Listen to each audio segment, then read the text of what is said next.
If your bedside table is always too cluttered, you might like to make a cute cloth caddy for yourself or your children where you can put your current reading material, water bottle, TV remote, glasses, anything you like. We made some caddies during a sewing project at the library, and we displayed just a few of the many books we have that give sewing techniques. Whether you're a beginner or an experienced sewer, we have books that show some creative sewing and quilting projects you can try. For anyone who couldn't make it to the workshop, here's a quick tutorial of the bed caddy that you can work on at home. Or you can set up a separate session in the library's crafting room where we can help you work through this project. The first thing to do is to measure and cut your fabric. We used 2 different colors for this one, but you can also make it out of all one color or print. This is 24 1/4 inches wide, and it's folded just below the yardstick, so it represents the front and the back sides. Next, you'll measure perpendicular to that fold to cut 15 1/2 inches. So if the piece was unfolded, the full length would be 31 inches. We refolded this striped fabric so that the stripes would be vertical on our pocket, and then measured again the 24 1/4 inch width. We then marked the length to be 8 1/2 inches and cut the fabric. You can use pencil or colored sewing chalk against a ruler if you want to draw these lines out before cutting. It's always a good idea to iron your fabric ahead of time to get any deep folds or creases out before you cut or before you start sewing, to make it easier to keep your pieces aligned. You can see that the yellow binding here is pinned to the edge of our pocket, which has the right sides facing out. We'll sew directly on the fold line, which makes it pretty easy to keep the stitching straight. Next, we'll fold the binding to the other side and top stitch it just at the very edge. The perfect size seam binding would be 7/8, which is actually 1 1/2 inches wide when you open out the folds. And I actually had wider tape here, so I made it work by ironing a double fold to the center beforehand. To make the rounded corners on your caddy, you can use a regular sized coffee mug or large plastic cup to trace the line. This can be done before you start sewing, and we skipped ahead this time, but it definitely needs to be done before the next step where we're sewing both pieces together on 3 edges. You'll see I'm pinning this on the pocket side, but then I actually decided to flip it over and pull the pins out and put them on the back side, because that's where we're actually going to sew the binding tape to for the first stitch. You can't see it here, but when you start pinning the binding to the top edge of the purple backing fabric, you'll want to leave a little tail end of about 3/4 of an inch, so that can be folded back later and stitched to the back.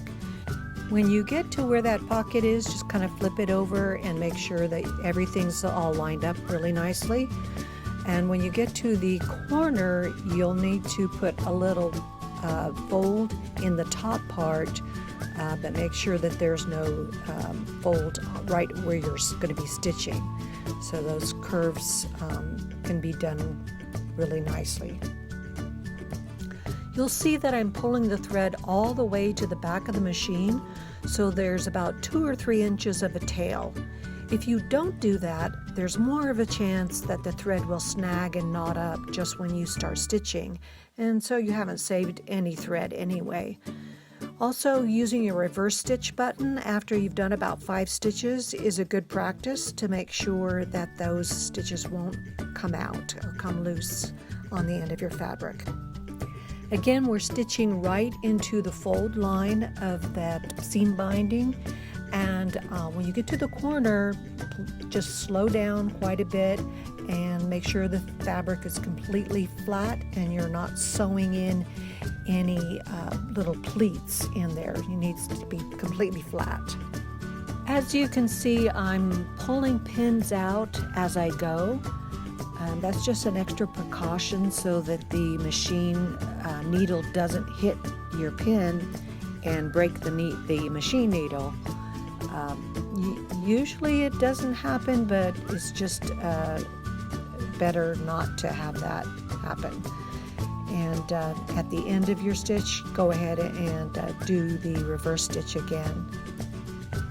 Most newer sewing machines now have a cutter on the side of the machine. You can use that to cut your thread as you end your stitch. The next thing you might want to do is trim your seam, and that will be just the seam on your fabric, not the seam binding tape. Now you'll fold that seam binding down to the front, and this time it will help to pin it all down before you sew because it's a little thicker than what you sewed before just on the pocket.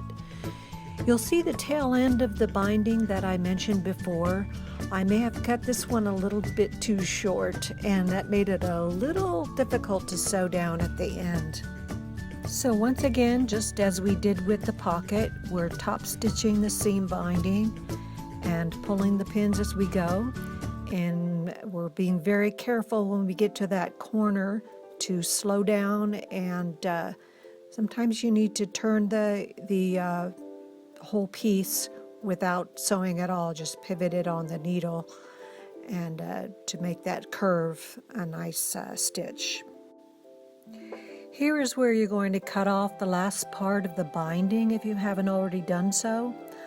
I'm folding it to the back and top stitching in reverse a few times, but I actually went back afterwards and stitched around in a little box to get that really secure.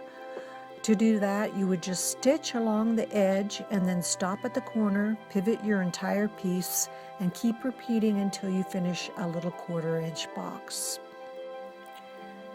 Now we're almost done. We're going to pin our piece onto this rubberized shelf liner paper, and we're leaving about 1.5 inches, 2 inches overlap, and then we're going to reset from whatever stitch length you had. We used about 2.5 stitch length and we go to a number 4 big stitch length to do that.